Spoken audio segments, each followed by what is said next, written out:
Oh, I'm on fire. Oh, Christ. Oh, bloody hell. Hello YouTube, welcome to the channel. Now then, on today's video we are going to be looking at this, and I am genuinely quite excited. It's a little 1:48 scale helicopter called the BO105. It's made by RC Era.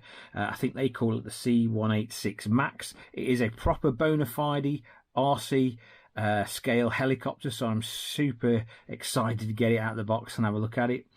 I was trawling through AliExpress the other day. They've got a bit of a sale on, and they seem to have a load of small scale helicopters, RC helicopters on sale, so I took a punt.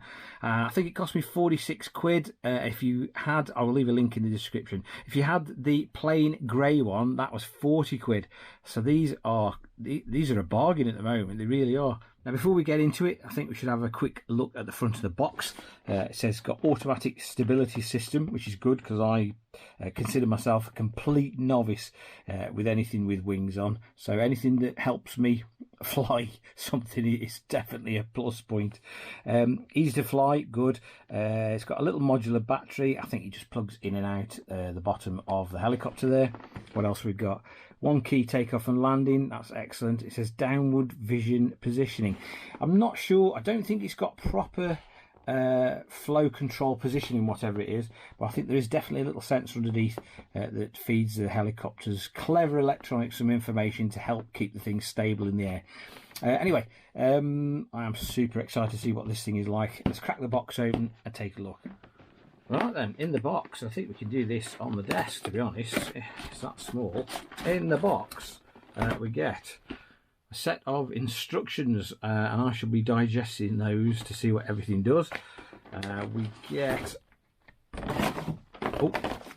get a transmitter.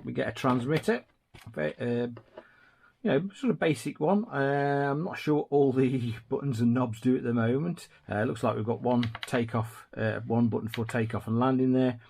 I think these are little trim buttons, so we can trim the helicopter up in flight. Obviously these are the controls.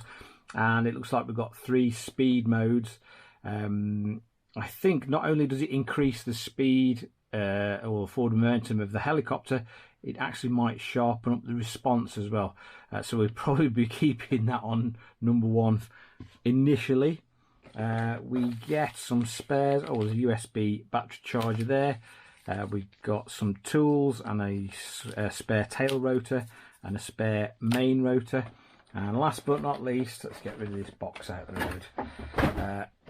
Last but not least, let's take you down. We get the actual scale helicopter itself. Like I say, what is it, 1:48 or something like that? I mean, it's absolutely incredible, really. I mean, like I say, I was saying to a mate of mine the other day that it's absolutely incredible that you can buy a proper little scale helicopter, you know, that actually looks like a helicopter for, you know, 40, well, under £50 basically. Oh God, I would have killed for one of these as a kid, especially after watching Airwolf continuously. But it looks absolutely amazing. I'm glad I had the blue and the white one now with the little red tail piece at the back. It looks so much better than the grey, even though the grey was super cheap. The battery lives inside here.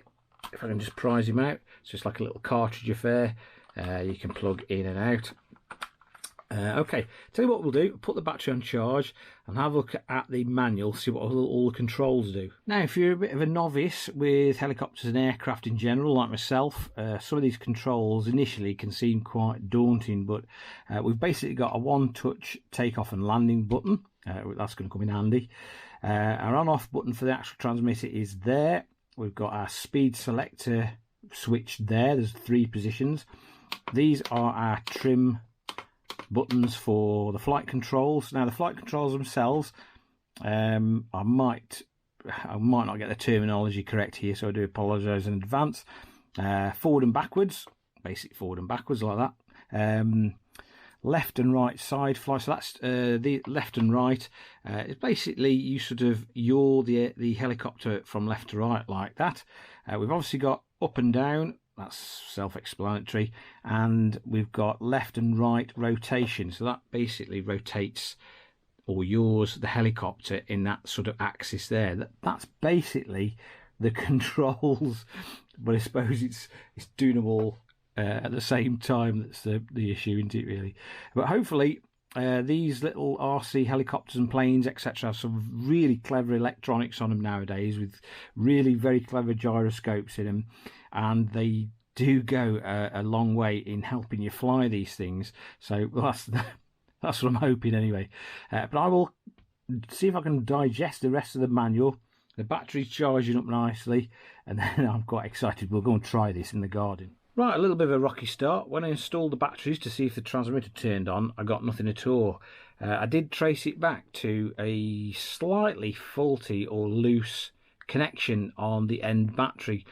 So I've basically bodged it a little bit by putting a bit of aluminium foil there to make up the connection, and it does appear to work a treat.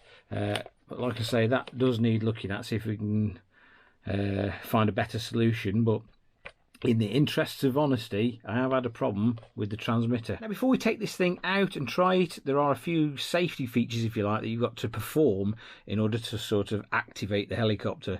And the first of which is you've got to obviously turn the transmitter on, turn the helicopter on, and you move the throttle input up and down, and this basically turns on the controls on the helicopter. Now you can either use the one takeoff and landing button to take off, or if you move the sticks to the side like this, the rotors will start spinning and you can manually take off using the throttle. Also, if you want to calibrate the gyros, if you move the sticks to that position, that will calibrate the gyros. I think the tail rotor light flashes, and then it becomes solid, and that tells you that it's calibrated the gyros in the helicopter. But anyway, you've got to perform a few little functions before you can actually take off. So that's that on. Let's calibrate the gyros. That should be done. Okay, let's see if we can't take off. Now, I've come to somewhere where the wind is negligible, so hopefully that won't affect it anymore. But if we start the rotors, and then if we give it a whiff of throttle, up she comes. Way, we're flying. Now that is in speed position 2. I'm not touching the actual control at the moment, and that's the sort of hover we're getting, which isn't bad. Let's see if we can do, oh, that's up and down. Getting used to the controls here. So let's do a little bit of a lap. It's actually quite responsive. And it's only in speed position 1, which is what we want at the moment. Oh, that was a bit of a moment. Now I'm going full forward there, and it's not actually going full forward. Let's try it on position 2. Oh, that's 3. That's position 2, but I've got a bit more control now. Oh, he says. It is actually doing some odd things. It seems to fly okay though. I'm not an expert with helicopters though, must admit. That's full forward, that is. But there is a slight breeze, I will say that. I wonder if I can try and adjust it. It looks mint though. I'm no expert though with helicopters. This is tricky as you like. Do a bit of a circuit. It flies alright, this does actually. Occasionally it seems to have a little bit of a moment, but I am a rank amateur though. I'm absolutely a rank amateur at this. I'm trying to talk and concentrate at the same time, which is not happening. Okay, let's try speed position 3. Taking down a bit. Okay, that's still not very fast. I'll tell you what, it's fast enough for me. I have noticed it does tend to, in a corner, when you're turning, it does tend to go down a little bit. That's probably me controlling it, to be honest.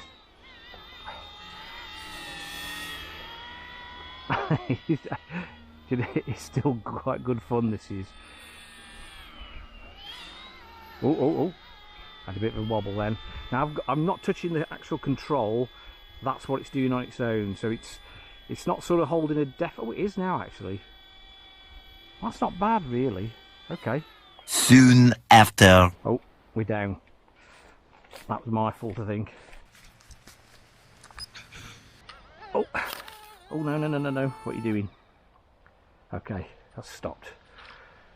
He says.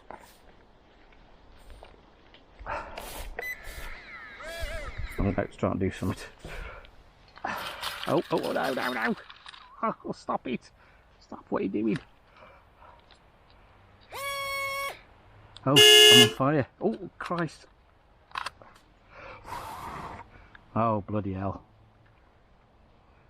Oh, that wasn't very good. Right then, back inside, and I am absolutely gutted, guys. Oh, I was really starting to enjoy myself.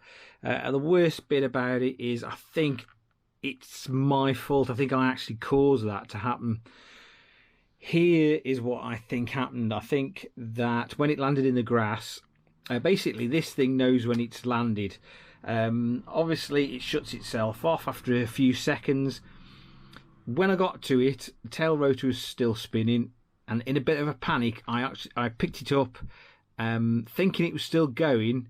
What I should have done was either turn it off at the battery or pull the battery out or something like that, but I wasn't thinking straight. In my panic, I thought if I press the takeoff and landing button, because it's still going, it will try and land and hopefully switch itself off. But I think it was in the process of doing that already, and by pressing the takeoff and land button, I actually told it to take off. It went to full power, and I'm obviously holding on to the thing. Rotors aren't going anywhere, and that's what's burnt the board out, simple as. So I don't think it's anything to do with the model's fault. I think it's completely and utterly my fault. So in that brief time I managed to fly this thing around, what did I think of it? Well, let's have some good and bad points, shall we? Bad points. If you are an expert with helicopters, I don't think you're going to appreciate this, because I think the electronics inside are quite intrusive and they sort of override the control aspect to try and keep it in the air. So I don't think you'd probably enjoy the flying experience.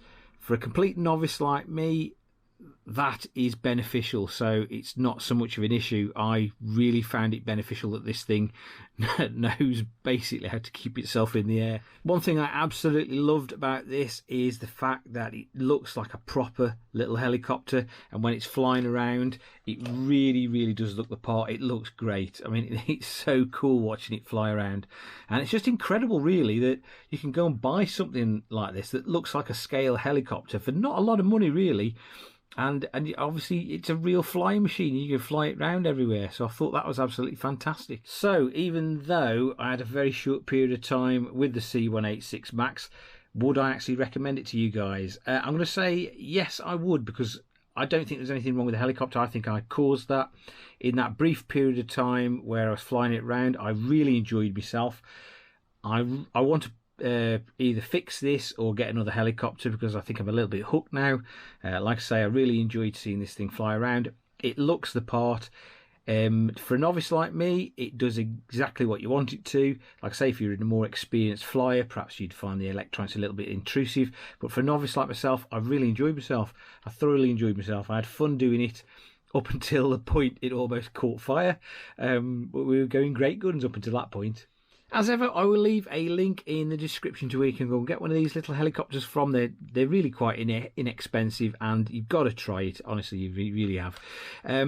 If you found the video of some use and interest, or what not to do with a model helicopter, give it a big thumbs up. And if you're feeling that way inclined, hit that subscribe button for more similar future content. Hopefully not one catching fire again. Once again, guys, thanks for watching, and happy flying.